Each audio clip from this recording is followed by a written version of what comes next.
today how to make a Madeira cake. I've got my oven on to gas mark 4, which you can probably hear in the background, and I'm going to put into my mixer here 125 grams of butter, spread, marg, whatever you want to use. You can use plant-based spreads as well if you so wish.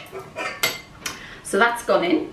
Along with that, we're going to put in the equal quantity of caster sugar. So that's going in 125 grams of caster sugar, excuse all the banging. And what we're going to do now is cream these together until they are light and fluffy. So hopefully, yes, I've got it switched on, amazing. And we're going to set it off slowly and let it increase in speed as it goes. And we're looking for the colour to change from a darkish colour that the butter is to a nice light fluffy one. So now that our mixture is lovely light and fluffy, I've used a spatula to wipe down the sides a couple of times while I've been creaming it. What we're going to do is add 3 eggs. So I've got 3 large eggs here, which I'm going to give a whisk just until they're combined. I'm going to add these gradually.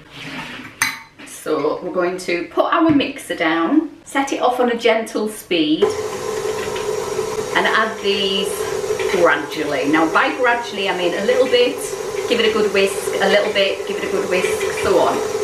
So a little bit's going in, which I've managed to get all over my machine. So once we've got our mixture off there, what we need to do is add our flour and our flavourings, and it's pretty straightforward, the flavourings for a Madeira cake. So we're looking at the zest of a lemon. Now if you don't have the zest of a lemon, a little bit of lemon juice would do out of one of those bottles. About a tablespoon should do it. Or if you've got lemon essence, that would be good.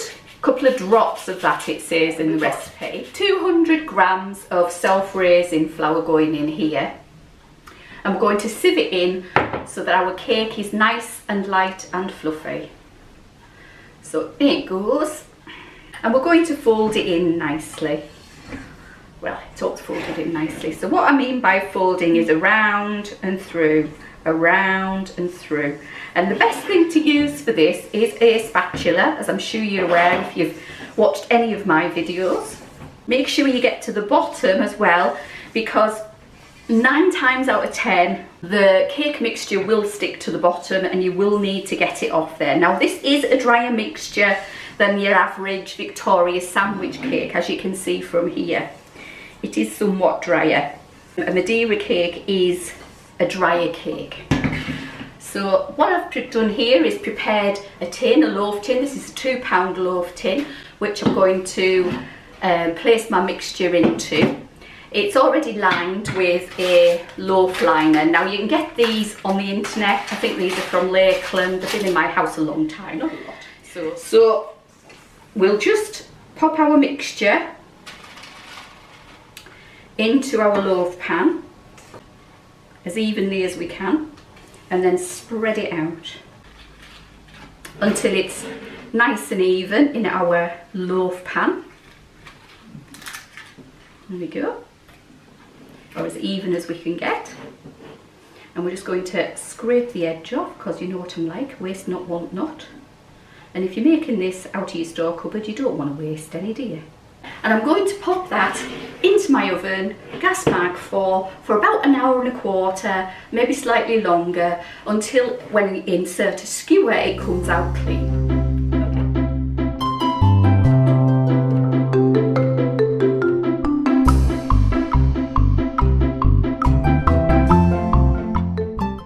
What we're going to do is take it off the stand mixer and